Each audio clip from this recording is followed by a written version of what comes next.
2 weeks or so. This meeting is being live streamed.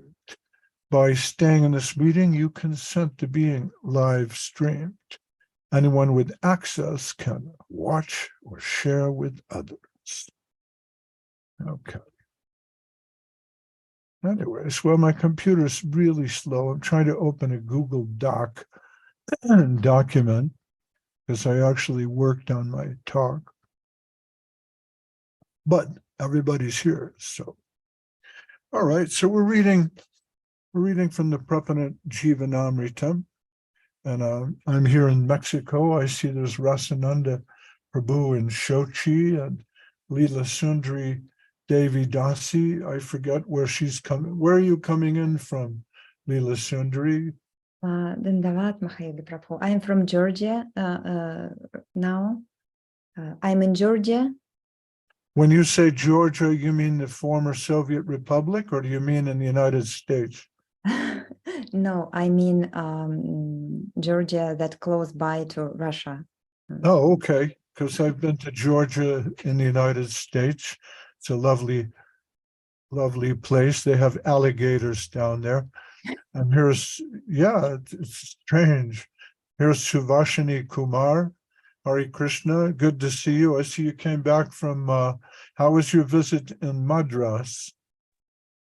Dandavats, Prabhu. Yes, yeah, it was okay. Yeah, it was a hectic time, but yeah, it was all right. Okay. Hang on, I'm trying to open, oh, there it is. Okay, I got my Google Doc open. Zoom is still trying to install something, but we'll make do.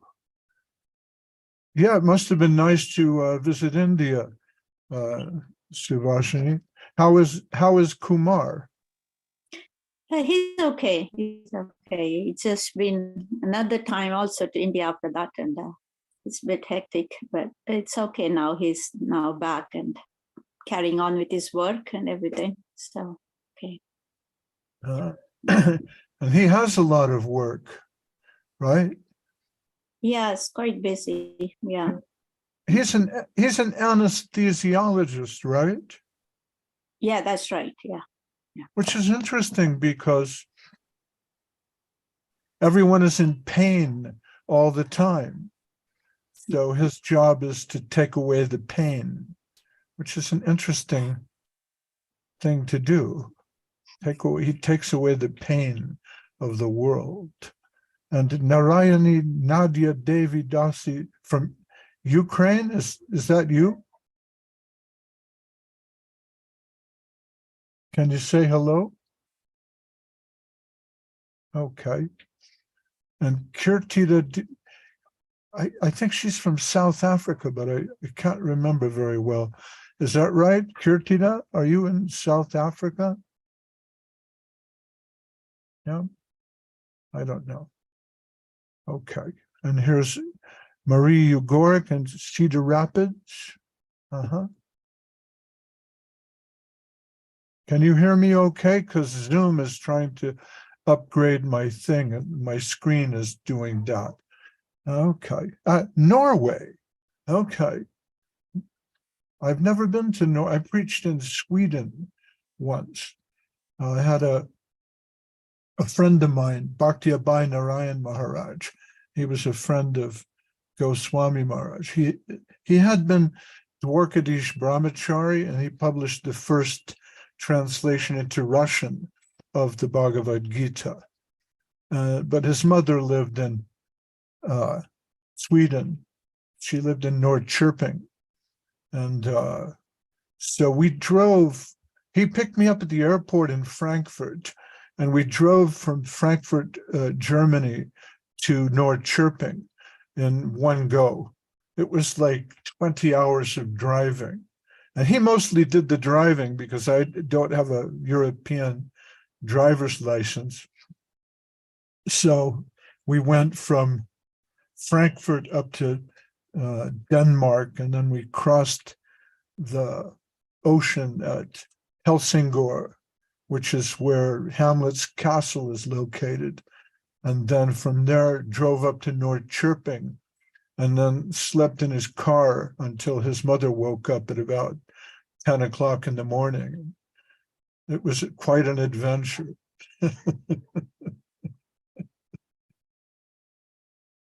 Anyways, Hare Krishna. So then from there we went to Stockholm, and I did a lot of preaching in Stockholm for about 2 weeks.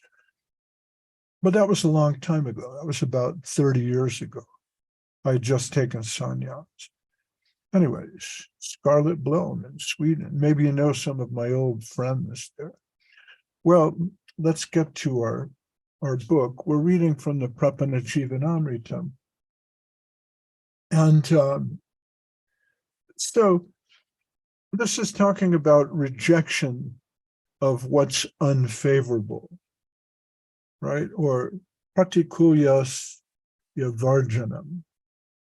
And we're up on the 17th verse, and we were talking about Narada Muni's giving instructions to Vyasadeva.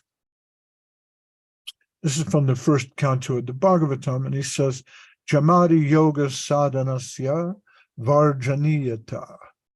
And Jamadi bir yoga patai kamaloba hatomuhu mukunda sevaya yadvat tadat matma nashamyati.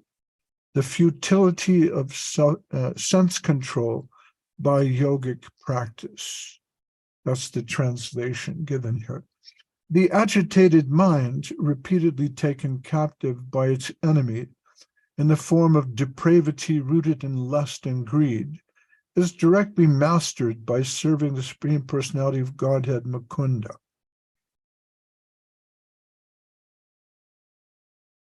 It can never be likewise checked or pacified by practicing the eightfold yoga discipline, which is generally based on sensual and mental repression, yama, niyama, etc.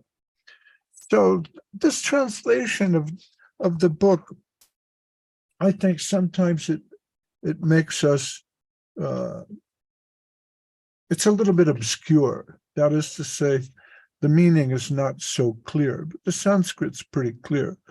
Jamadi yoga sadhanasya varjaniyata.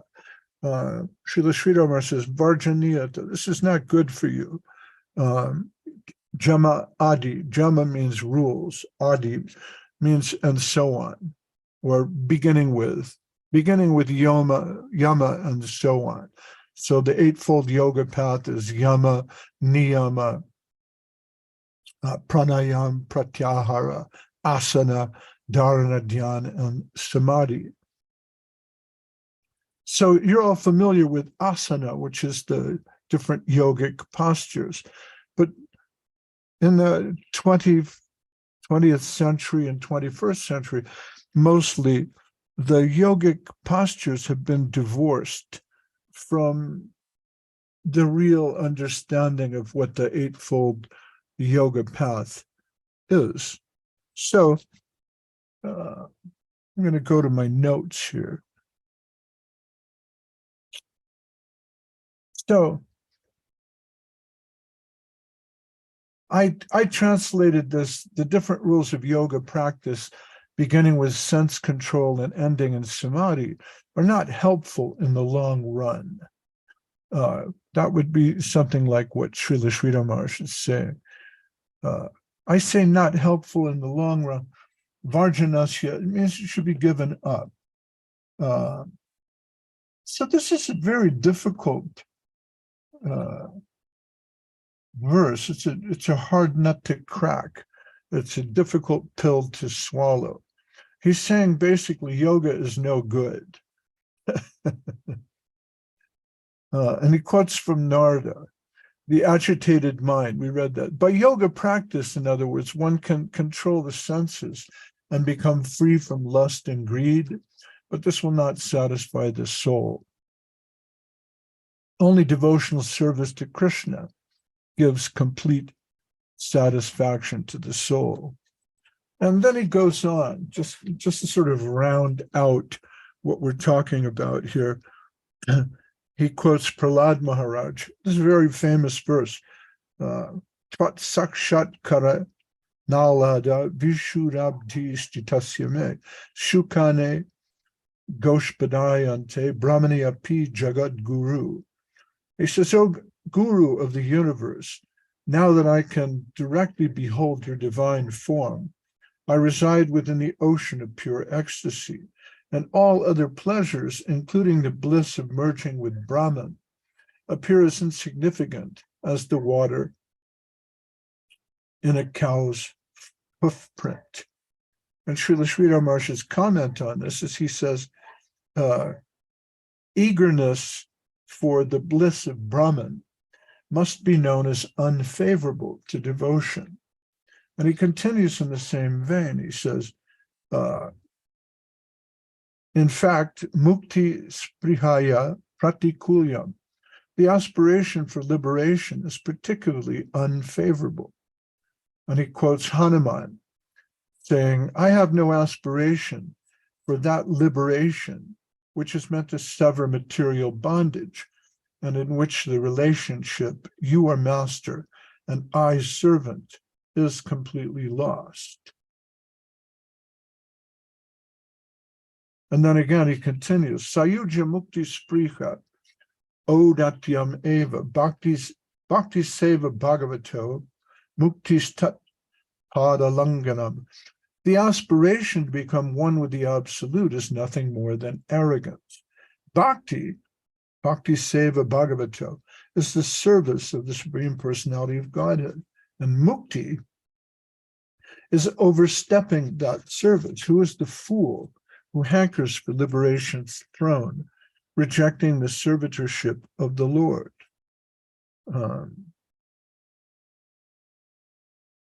He continues in the same vein.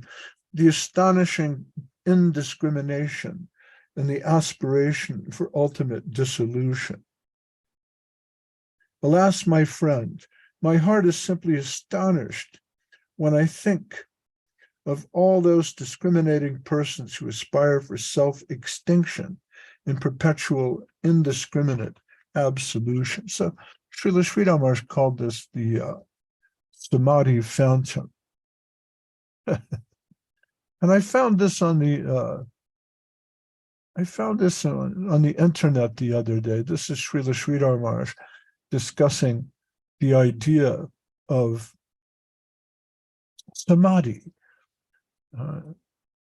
So he says, in the measure of exploitation, we attract certain reactions to ourselves, and our actions have certain consequences. So there's karma. We cleanse ourselves, get rid of them, and find satisfaction, anandam. There is a satisfaction that cannot be compared to any other joy, satisfaction here in the world of exploitation. Pleasure and denial can bring some satisfaction. So there's a certain amount of pleasure in this material world, but it's accompanied with pain, pleasure and pain. Through the calling of a higher creation, we purify ourselves and receive supreme satisfaction. So there's this dichotomy between sukha, dukkha, enjoyment and pain. Krishna says in Bhagavad Gita, matra sparshas tukanteya sukha dukkha. He says this sort of happiness and distress, it's all kind of an illusion. It's based on sense perception, and it's always there. You can't get rid of pain. You can try. You can put some anesthesia for a while, but given the nature of anesthesia, as you try to dull the pain, you become addicted to the anesthesia. And then if you don't get the drug, you're in more pain. So the solution then would seem to be get rid of pleasure and pain and renounce everything, deny it. But Srila Sridhar Maharaj points out that denial, and I'm speaking in reference to Hatha Yoga here, that kind of renunciation, which says that, well, by controlling the senses, by denying the senses, we can achieve spiritual satisfaction. But Srila Sri Ramakrishna points out, denial can only give us a weak, insignificant purity, which will not last long. We cannot ignore the world around us, since it is completely impossible. We cannot ignore the universe. So there's the example of Vishvamrita Muni, and we told the story the other day of the great sage who had renounced everything, but he was attracted by the heavenly dancer, Menaka. So sooner or later, temptation will come to us. It's very difficult to resist. Sri Damar says we cannot ignore the world around us. Denial implies samadhi, an eternal dream, and it is also a temporary phenomenon. It cannot be eternal because the influence of the world around us will disappear and not allow us to remain in this state. We cannot ignore the extraordinary, powerful force of our environment. If we're not able to connect with the positive world, our downfall is inevitable. So again, the title of this book is Positive and Progressive Immortality, because simply the idea of non-death, of denial of the material existence, denial of Maya, this is not sufficient to give us complete satisfaction. We must connect with a positive dimension. Otherwise, our downfall is inevitable. Even attaining samadhi, kind of a dreamless dream, however long it may be, that dream will be disturbed. Denial cannot be an eternal state, but if we enter into a positive dimension, then we will gain eternity. What we see here is infinite. So Maya is a limited phenomenon. Vaikuntha is an unlimited phenomenon. So Srila Sri Ramakrishna is explaining Sayuja Mukti, or the idea of becoming free from the pleasure and pain of this material world. It's really kind of a temporary state, because being persons, sooner or later we will yearn for a personal relationship with the personal God. And the idea of Hatha Yoga is really kind of an atheistic idea. There is no God. We are all God. We're all one. And so it's just a question of realizing that oneness. We're prevented from doing that by the illusion of this world, but leaving beside the illusion of this world, we'll discover the oneness of absolute spirit. Srila Prabhupada would always point out that if God is knowledge, then how can God be overcome by Maya or illusion? And this is a very big problem for the followers of Shankaracharya, explaining how is it that God becomes overcome by illusion or Maya? Because if he's infinite, if he's all-knowing, then how could he fall into illusion? It's a difficult logical point. In the end, logical argument doesn't really help us so much. In the end, we need to develop faith. And the idea of the bhakti yogas, the bhakti yogis, is that divine love is the best form of connecting with the Supreme. You can think of yoga as meaning a kind of connection, but it's a very vague term, because you can have karma yoga, where you're not doing asanas at all. You're not practicing pranayama, but you're trying to dedicate your work to a higher power, which is a weak form of bhakti.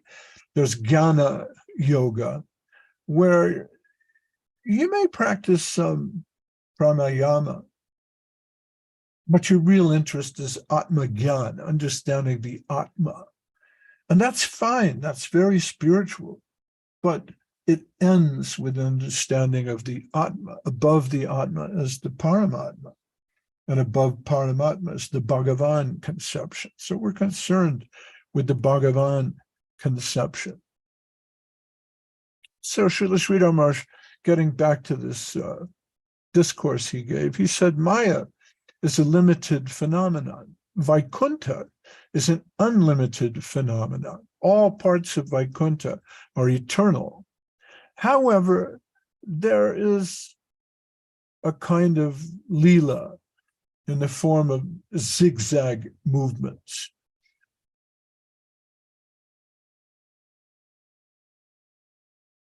So our idea is we want to come in harmony with the Supreme Absolute Truth, Bhagavan, through bhakti.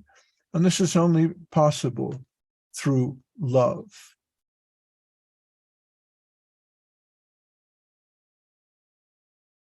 So whoever's achieved such a high ideal will leave aside the idea of Sayuja Mukti. And Shankaracharya and the Buddhists, Shankaracharya offers salvation. Hatha Yoga offers us salvation from birth and death, from pain. But it's a vague kind of salvation, Sayuja Mukti.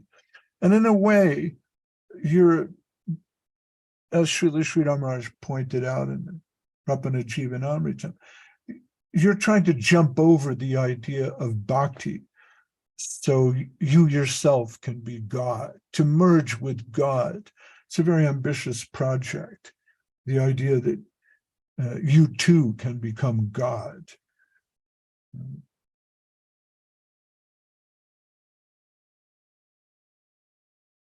The idea that then that there's a technique that you can follow, a practice that you can follow by which you become free from pleasure and pain, you leave the cycle of repeated birth and death, and you achieve a divine state, relies on this idea of technique, which means I am the doer. And in Sanskrit, I am the doer is ahankara. That means ego. So the yoga project of the Hatha yogis, it tends towards egoism. And this is why it's impossible to completely become free from the world of birth and death, even after achieving samadhi. The Buddhists have their own version of samadhi, which is nothingness, which is very interesting because you're in the world of somethingness, and you have to pretend that it doesn't exist to be a good Buddhist. So they don't understand the nature of the healthy land, the positive world of Vaikuntha, or how to achieve it. They have no concept of this give and take relationship, service to Krishna. All they can offer is to eliminate the world of Maya, to get rid of the negative side and present it as a great achievement. So Srila Sridhar Maharaj says, but you're ignorant to the positive reality, the land of the healthy. So it's important to mention this, and I don't dwell on the Mayavadis too much, but it's important to mention this because the Mayavadis are the worst enemies of the Vaishnavas. What they're preaching has no real purpose. It doesn't lead you to a higher realm. And in this sense, it's empty of content. So today, or the other day, it was International Yoga Day, and all over the world people practice yoga. And sometimes they get pushback from the Christians, or in Russia, when I was there, they passed some laws against free expression. They passed laws against religion called the Yaroslavsky laws, which made it very difficult for the devotees to preach, because you would have to register as a society and then register your talk and register when you were going to talk and where. And this was very repressive. And I remember Dandi Maharaj went to give a talk at a hotel on Krishna consciousness and yoga. It was a very general talk. But the secret police came to his talk dressed in black leather coats and pulled him out and took him to the police station and arrested him,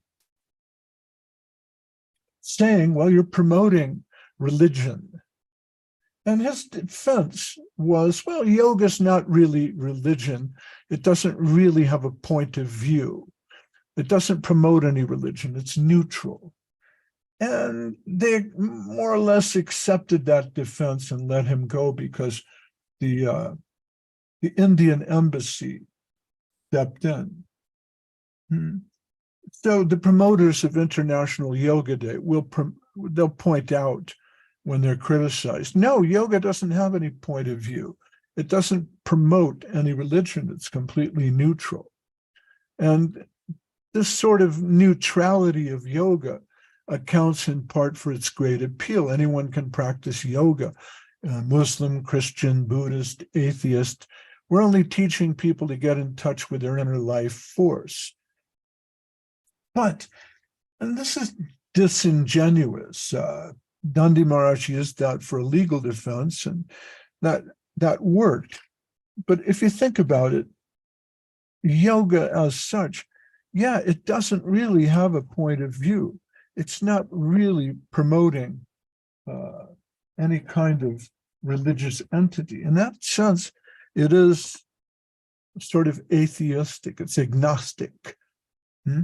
It's teaching you to come in touch with the Atma, which is good.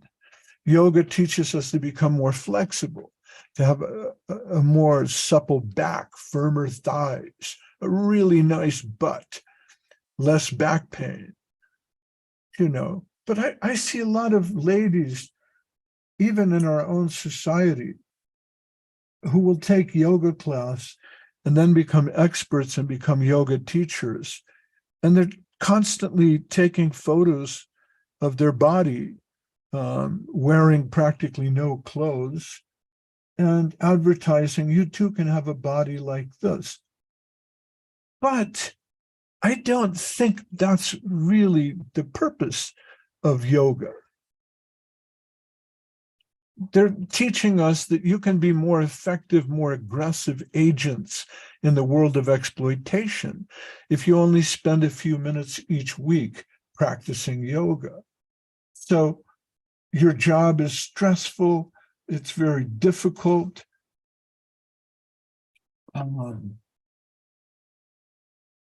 You might work in a factory.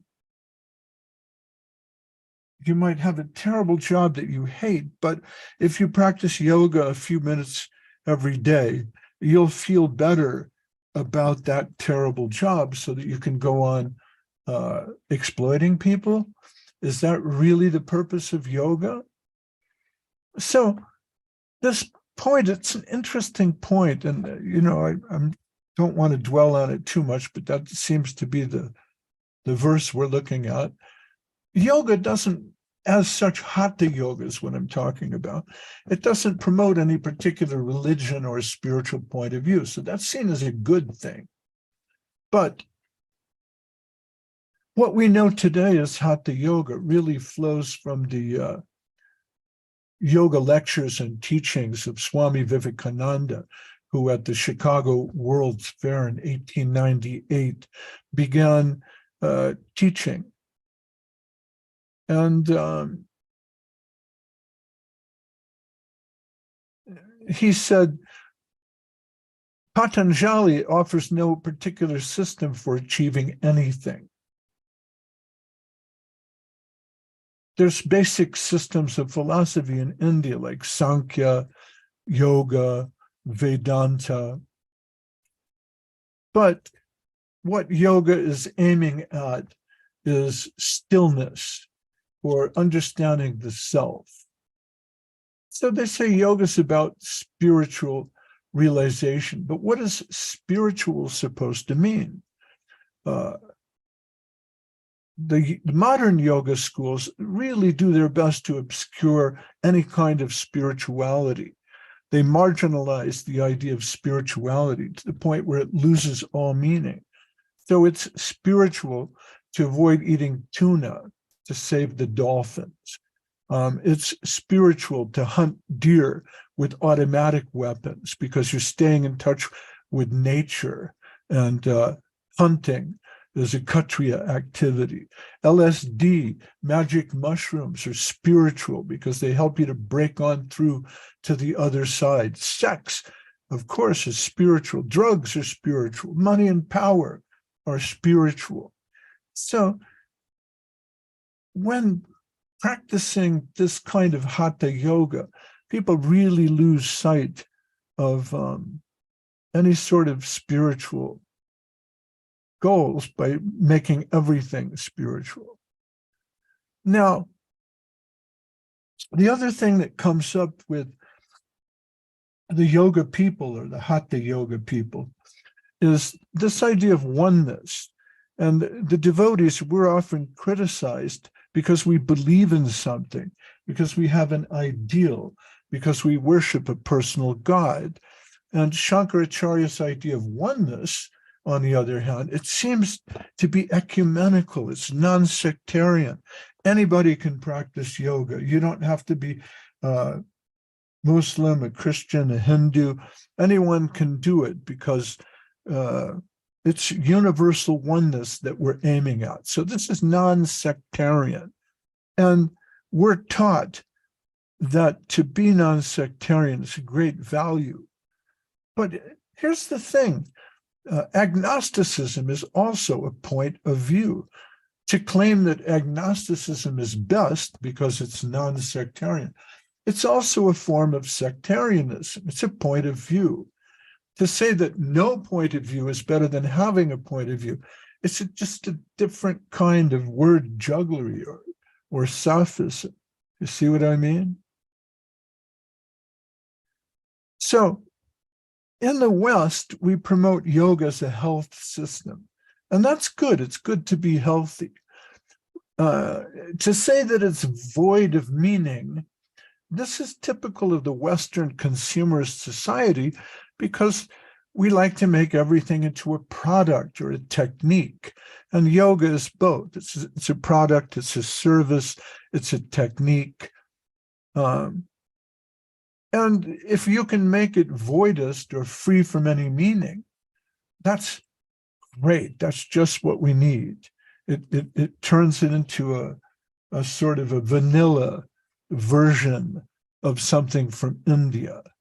But the ideas that come from India are very profound and they're worth studying. Yoga is not really void of meaning. In fact, it's far subtler idea than Westerners give it credit for. So there's Hatha Yoga, Ashtanga Yoga, Iyengar Yoga, Integral Yoga, Karma Yoga, Sankhya Yoga, Jnana Yoga, and Bhakti Yoga. But the idea behind yoga is this is a process by which you can unfold the mystery of God. Now, if it means that your approach to God is impersonal and that you're realizing God by understanding, okay, I'm a soul. Soul exists. There's soul power.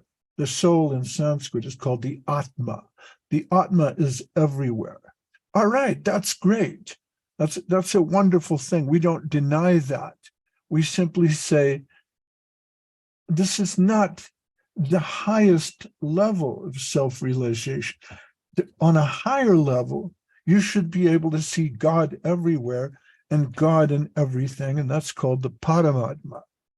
And on a higher level, still, there's Bhagavan.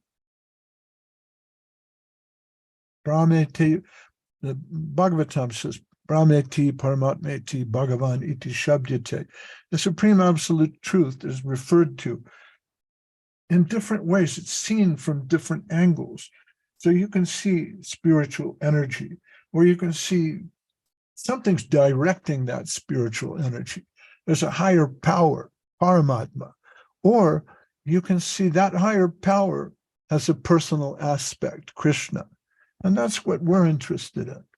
So Bhagavad Gita then tells us, Yoginam apisarvesham madgatenantaratmana shraddhavan bhajate yomam same yukta tamo mataha. Yukta. Yukta is an interesting word too. It means something like practice. Yukta. So Krishna says, of all yogis, the one with great faith, Shraddhavan. Shraddhavan means one who has great faith. Bhajate yo mam, who worships me. The one with great faith who always abides in me, thinks of me. This is Krishna speaking. Thinks of me within himself and renders transcendental loving service to me. He is the most intimately united with me in yoga and is the highest of all. That's my opinion. And Srila Prabhupada comments, he says, the word bhajate is significant here. Bhajate has its root in the word bhaj, which is used when there's need of service. The English word worship cannot be used in the same sense as bhaj. Worship means to adore or to show respect and honor. But service with love and faith is especially meant for the Supreme Personality of Godhead. One can avoid worshiping a respectable man or a demigod and may be called discourteous. But one cannot avoid serving the Supreme Lord without being thoroughly condemned. Every living entity is part and parcel of the Supreme Personality of Godhead, and thus every living entity is intended to serve the Supreme Lord by his own constitution. Failing to do this, he falls down. Bhagavatam confirms this. Ya esham purusham sakshad atma prabhavam ishwaram. Na bhajanti avajananti shtanad brashta patantyada. Anyone who does not render service and neglects his duty unto the primeval Lord, who is the source of all living entities, will certainly fall down from his constitutional position. So samadhi is fine, but it's not a permanent state. It's a dreamless dream within a dream. And sooner or later, if you don't render service and if you neglect your duty to Krishna, you'll fall down from your constitutional position as a servant of God. So Prabhupada continues. He says, in this verse, the word bhajanti is used. This is applicable to the Supreme Lord only. So he's not talking about the demigods. And then he says, the culmination of all kinds of yoga practice is in bhakti yoga. All other yogas are but means to come to the point of bhakti in bhakti yoga. Yoga actually means bhakti yoga. He's saying the same thing again and again in different language, but he's trying to make a point. All other yogas are progressions toward the destination of bhakti yoga. From the beginning of karma yoga to the end of bhakti yoga is a long way to self-realization. Karma yoga without fruitive results is the beginning of this path. When karma yoga increases in knowledge and renunciation, that's called jnana yoga. And when jnana increases in meditation on the Paramatma, and the mind is on him, that's Ashtanga yoga. And when one surpasses Ashtanga yoga and comes to the point of the Supreme Personality of Godhead, this is Bhakti yoga, the culmination. So I don't want to read too much. I can continue reading, but Srila Prabhupada keeps nailing the same point. But if we come back to what Srila Sridhar Maharaj was saying in his Prapana Jivanamritam, if you just read the subtitles here without the shlokas, he says, Jamadi Yoga Sadhanasya Varjaniyata. Don't go for Samadhi Yoga. Brahma Sukha Gra Pratikula Eva. Reaching for that sort of neutral spiritual satisfaction of Samadhi, it's not good for devotion. Mukti Spriha Pratikulyam. The aspiration for Sayuja Mukti is unfavorable. Sayuja Mukti Spriha Odatyam. The aspiration to become one with God is really nothing more than arrogance. Atyantika Laya Spriha Viveka Inataiva. The astonishing indiscrimination in wanting dissolution. And then he ties this section off.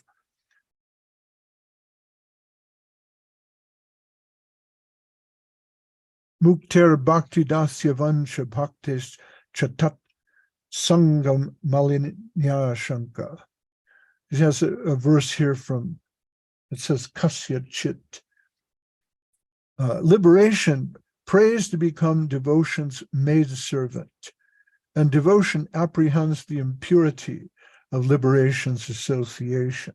So Mukti personified wants to become a devotee, but the devotees are kind of, get thee behind me. And there's this shloka here where Katvam Muktir Upagatasmi Bhavati Kasmada Kasmadiha. Who are you? It is I, liberation, Mukti. Why have you suddenly come here? O Lord, because you were always absorbed in thought of Sri Krishna. I have been promoted to the position of your maidservant. So Mukti, liberation, wants to be the servant of Bhakti. And Bhakti says, just keep a little distance from me. Stay away, go back. And Mukti says, oh, why are you so harsh upon an innocent person like me? And then Bhakti says, by the mere mention of your name, the sandalwood paste or gopi chandan tilak that adorns my body and which represents my reputation as a devotee of the Lord will vanish altogether.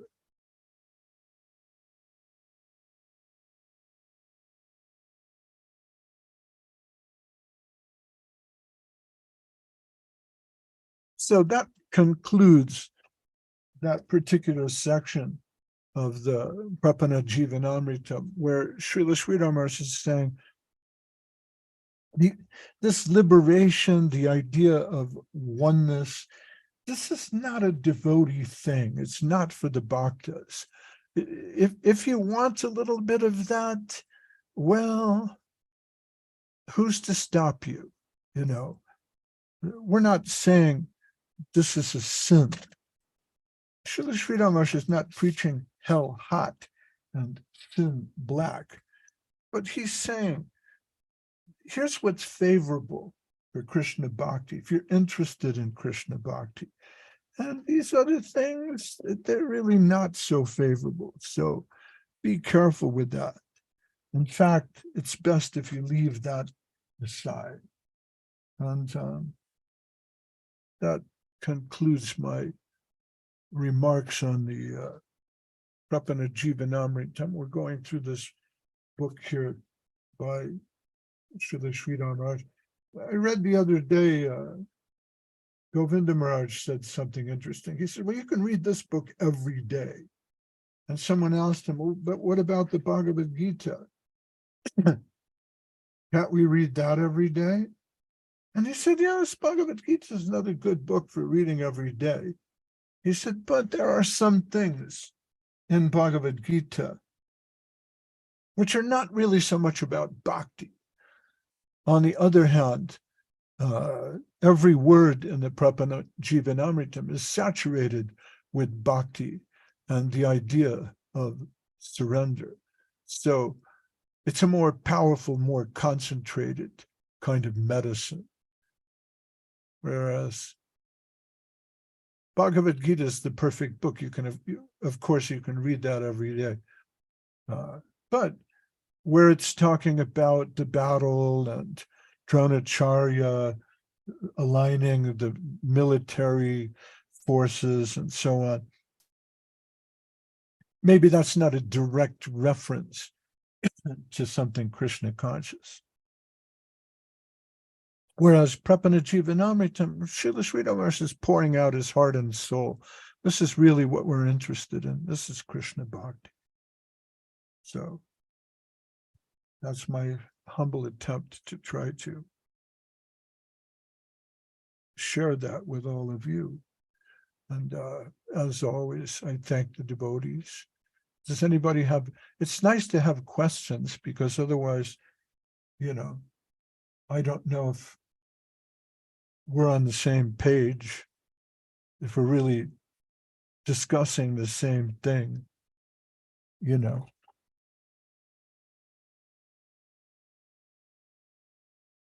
You know, it's like if I, you know, hi. So did you enjoy the lecture?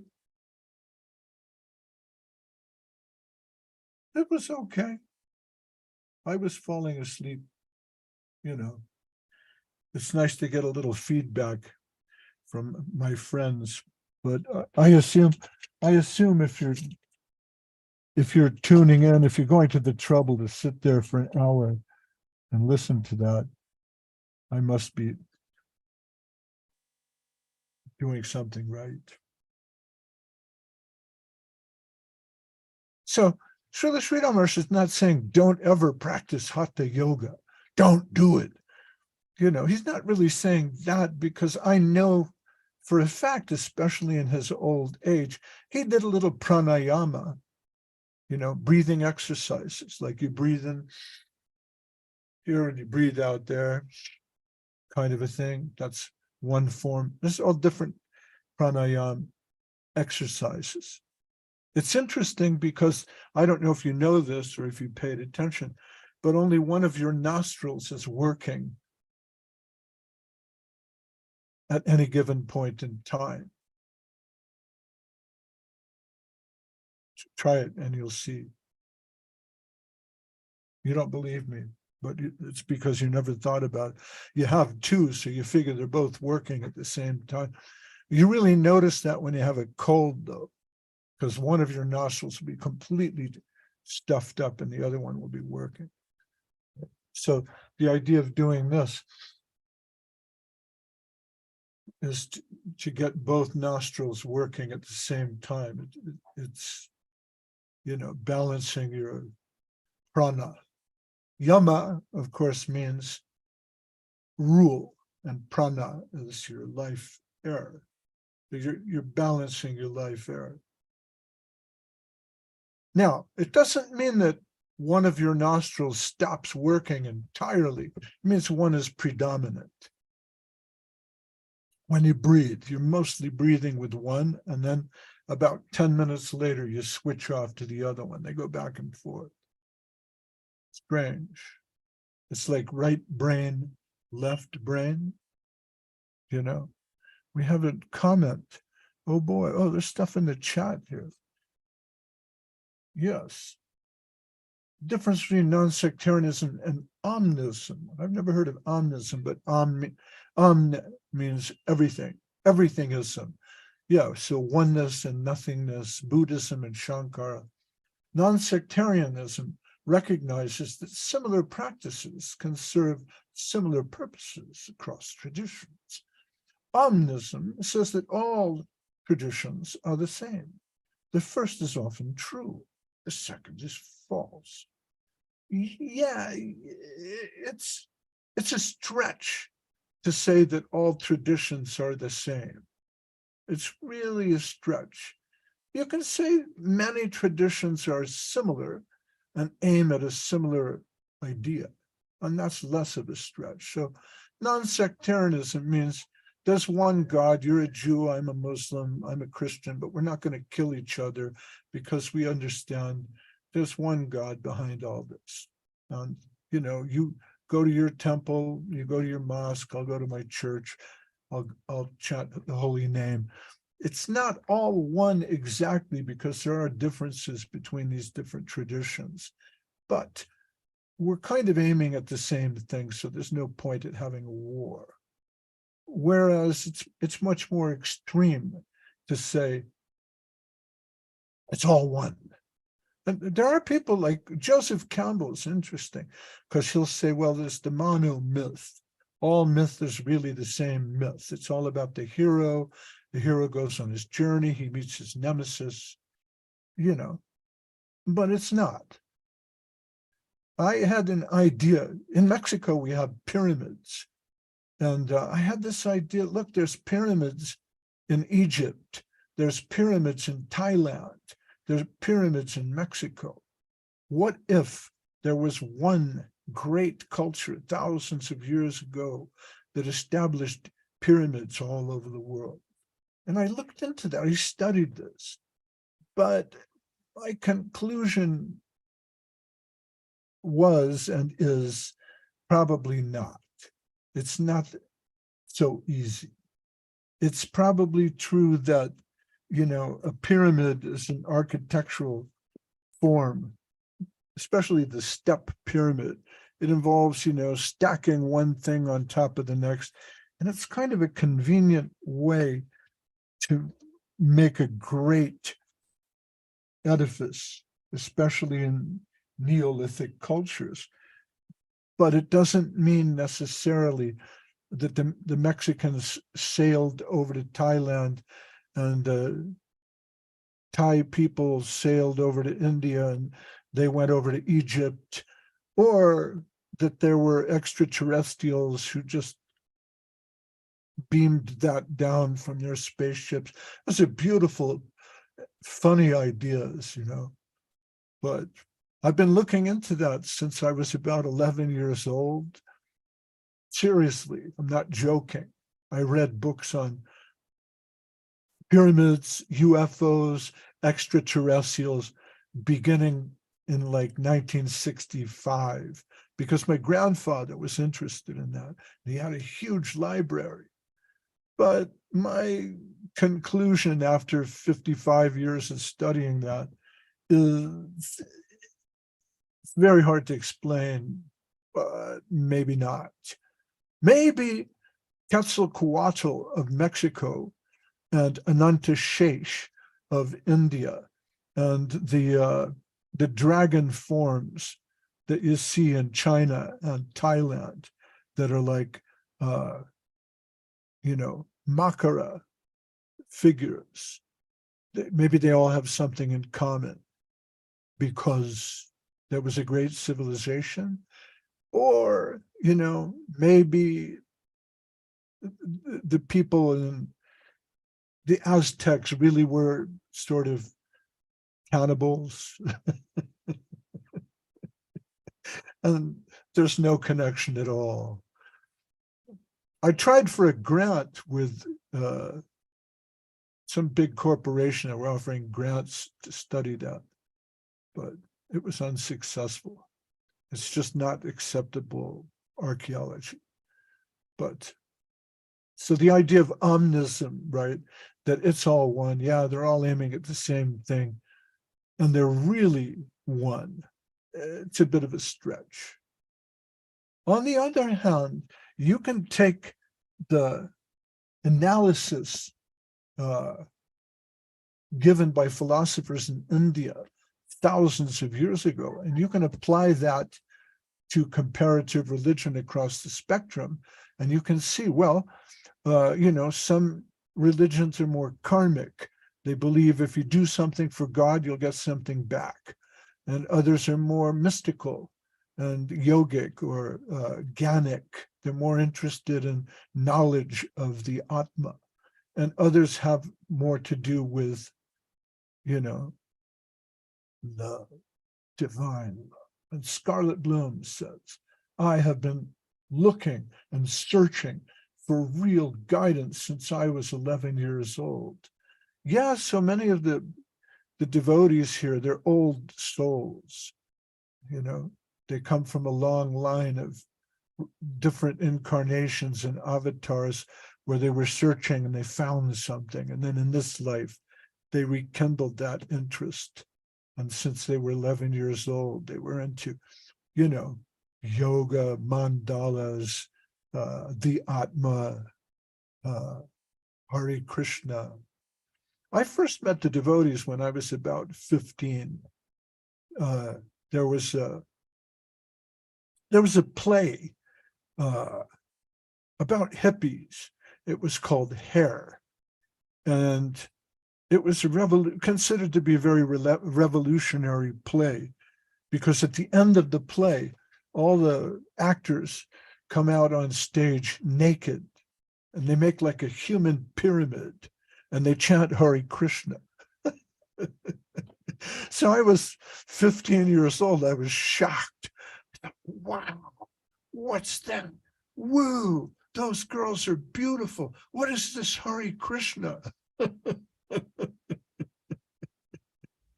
It was a big sensation. 1965, 66, maybe it was 67. I can't remember clearly, you know. And then the devotees in Los Angeles, they were smart. They heard about this, so they went to where the theater was.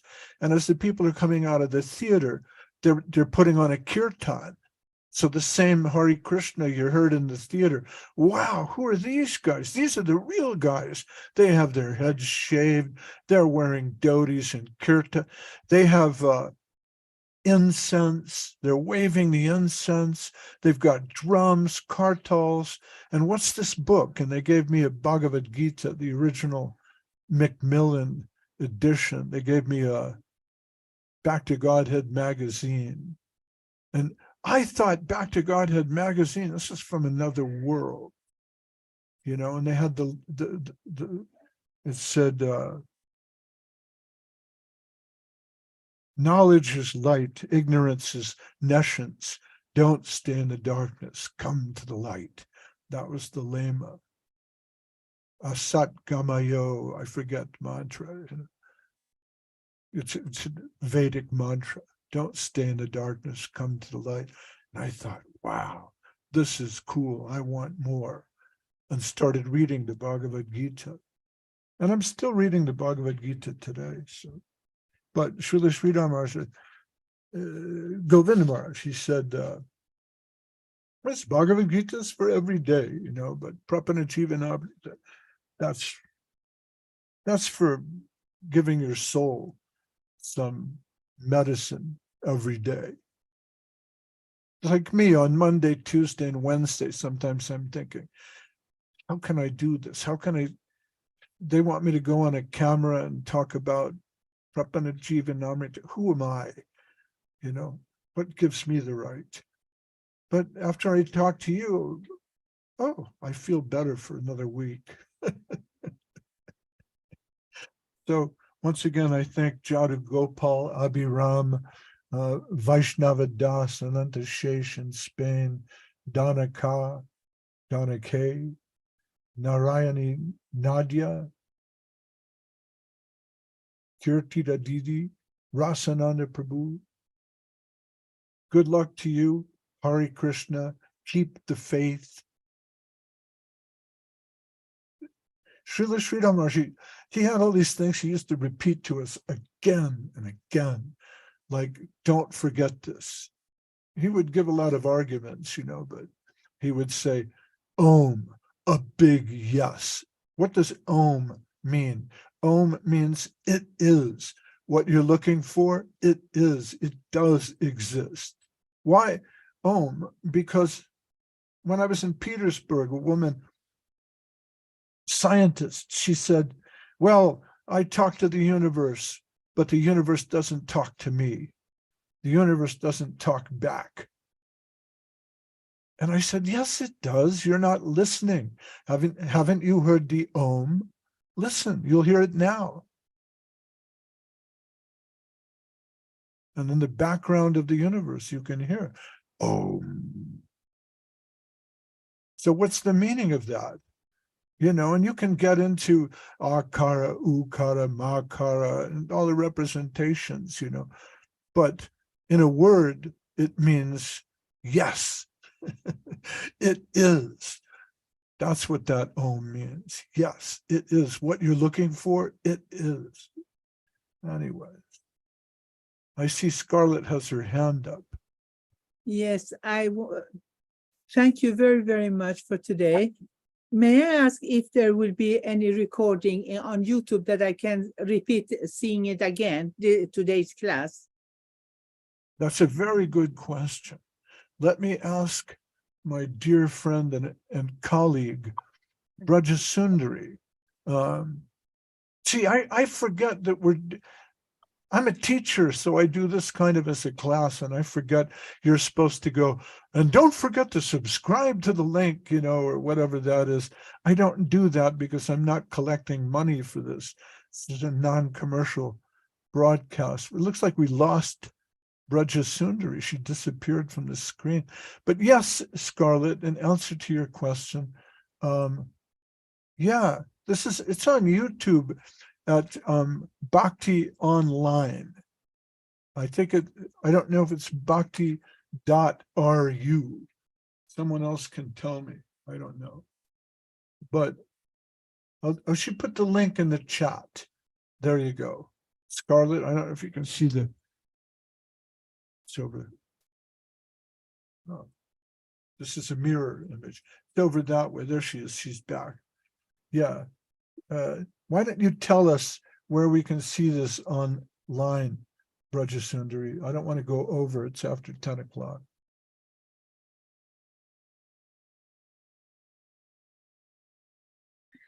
I want to say Jai Mahayogi Prabhu Ki Jai, first of all. Jai. Yeah, yes, we have all the recordings of all the classes on our channel, Bhakti Online. And here in the chat, I published, yes, I posted a link to the playlist devoted to our talks, because you cannot see them, you cannot see this playlist, you cannot see them right on the page Bhakti Online, because they are in the folder Lives. So you can go to the folder Lives, or you can go straight to this playlist by this link, which is in the chat box. There's And Narayani Nadia Devi Dasi checking in from some faraway land.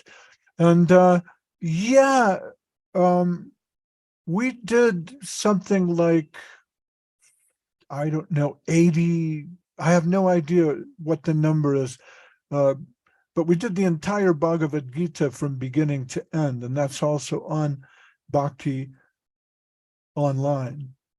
And so you can watch that entire book, or you can watch the Prapana Jivanamritam, my explanations. And you can listen to this talk while you're in the kitchen cooking up the prasadam, or while you're sewing something for the deities, or making flower garlands, or driving your car to work. And, you know, take it like an audio book. And if you like this, tell your friends. It's free. And that's it for me. Brajasundari has to move on. She has more important things to do, I'm sure. Thank you very, very much for today. Thank you. Hare Krishna to all of you, and Gaura Bhaktivinoda Ki Jai.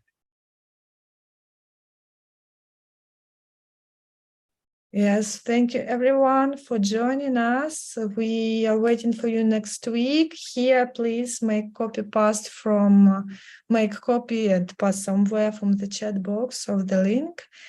Oh yes, next week we will not see you. Actually, guys, dear devotees, next week we will have no Prapana Jivanamritam Zoom, but we will have it in a week. So on the 14th of July, next week, we will have a pause. So see you in a week. Да, дорогие преданные, на следующей неделе у нас не будет встречи, я забыла об этом. Мы увидимся через неделю, на следующей неделе у нас пауза. Please accept my obeisances, our obeisances. Дандават, пожалуйста, примите наши поклоны. Дандавата, Харе Кришна.